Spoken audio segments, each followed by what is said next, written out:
ये आगे हमारे सम्मानित परम आदरणीय माननीय फूलचंद कैटर्स, जो कि आप यहीं के निवासी हैं। ये आज की तरफ से 20 रुपए का इसका इनाम आया है। पार्टी की ओर से हार्दिक धन्यवाद।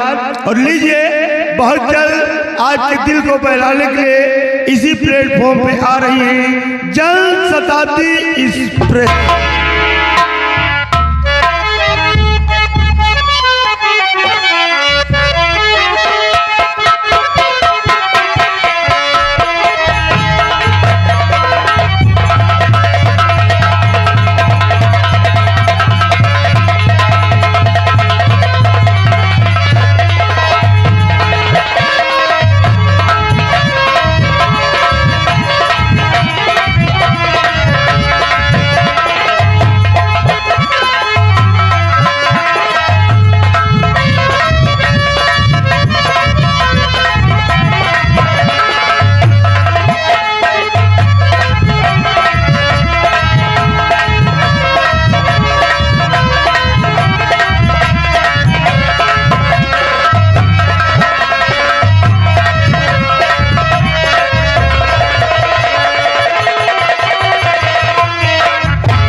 हेलो उस्ताद जी।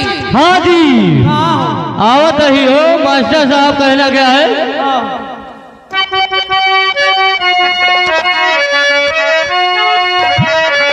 चटी कती जाए भला मटी कती जाए, चली आवर धोबिलिया मटी कती जाए।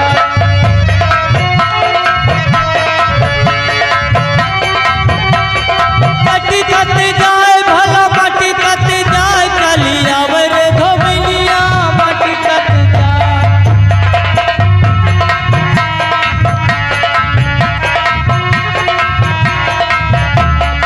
आगे आगे गधा चाले पीछे धोबैलिया, आगे आगे गधा चाले पीछे धोबैलिया, पिछवा मांगा ठरी लटी कती जाए, चली अवर धोबैलिया मटी कती जाए।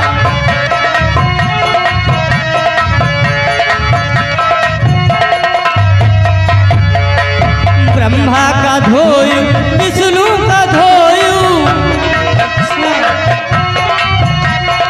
ब्रह्मा का धोयु विष्णु का धोयु, शंकर बुढ़ौना कर रे जाय, चली अवर धोबिलिया मटी कती जाए।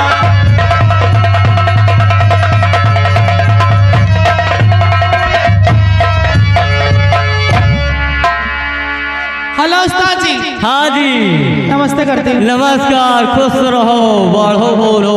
अच्छा, ये क्या है? बड़ा बौरो का यह वही बौराए वाला है। समय चला था ना प्रदीप, वो भैया हमारे बौराए वाला काम करा थी आज का। को आए वही सली देव भैया।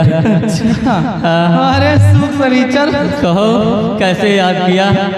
होना क्या चाहिए? होना क्या चाहिए? कोई बढ़िया झटका मारो या दादा हनका भैया हनका जो गर्मी के मौसम में बुलायो है कि तबीयत मस्त हो जाए। बढ़िया झटका तो तुम ही मार सकते हो। हाँ, हमारे पास तो सामान नहीं झटका मारेगा। अरे तो लगवा लो। ऑर्डर दिए हन विश्वकर्मा भैया के जो दिला दिए है ना, ये कालाई है, इनका खुदे जरूरत है, इलाका है। हेलो, और देखिए हमारे सर्वसम्मानित घर मालिक साहब का बार बार आदेश हो रहा है भैया कि आप लोग जो सामने खड़े हुए हैं अपना अपना उचित स्थान लेकर के बैठ जाइए तो महान कृपा होगी। अगर नहीं बैठेंगे तो भी प्रशासन की भी व्यवस्था है, बैठ जाइए भैया। क्या है कि रस में डूबल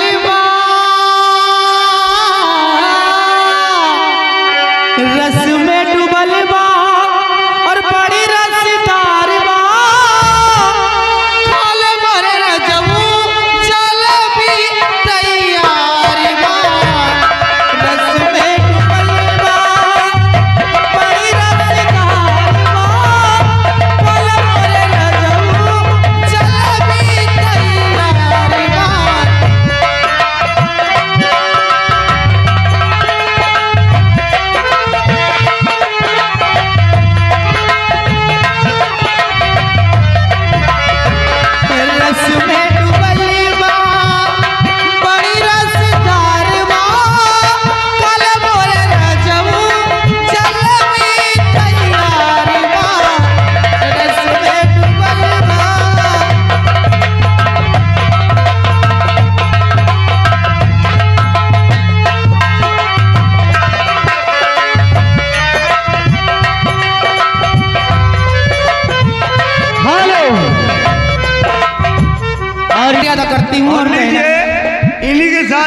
आगे हमारे सर्वसम्मानित परम आदरणीय संगम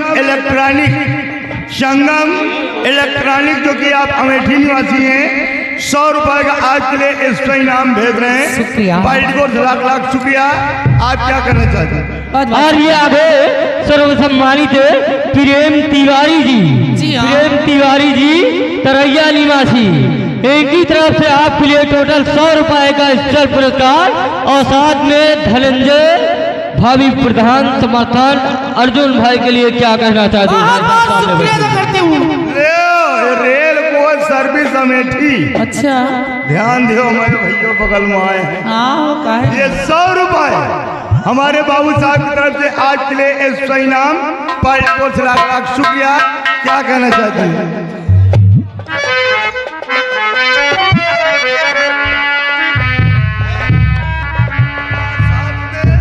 हमारे बड़े भाई ये आगे सर्वसम्मानित गणेश प्लाई जी,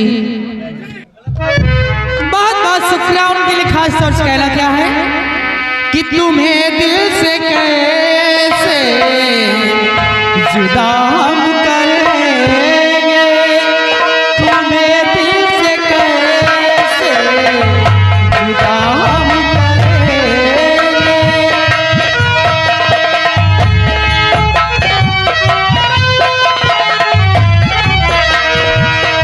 कि मर जाएंगे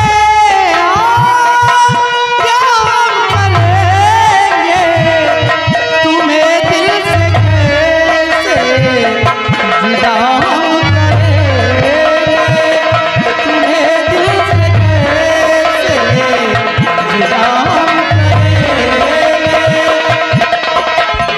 हेलो प्यार की मौत से कम नहीं है, मगर इस तरह का हमें गम नहीं है।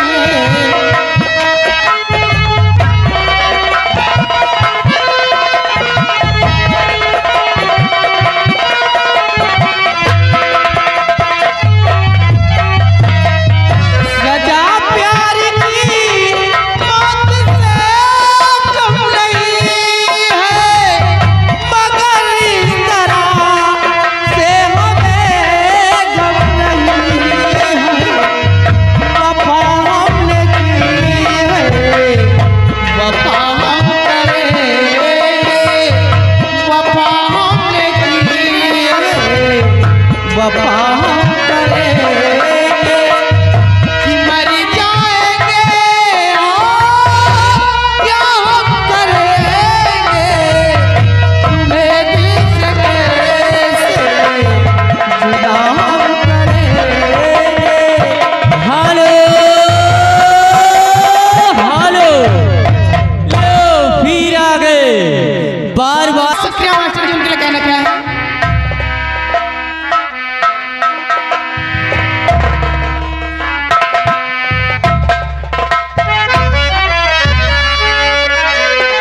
कि मेरा प्यार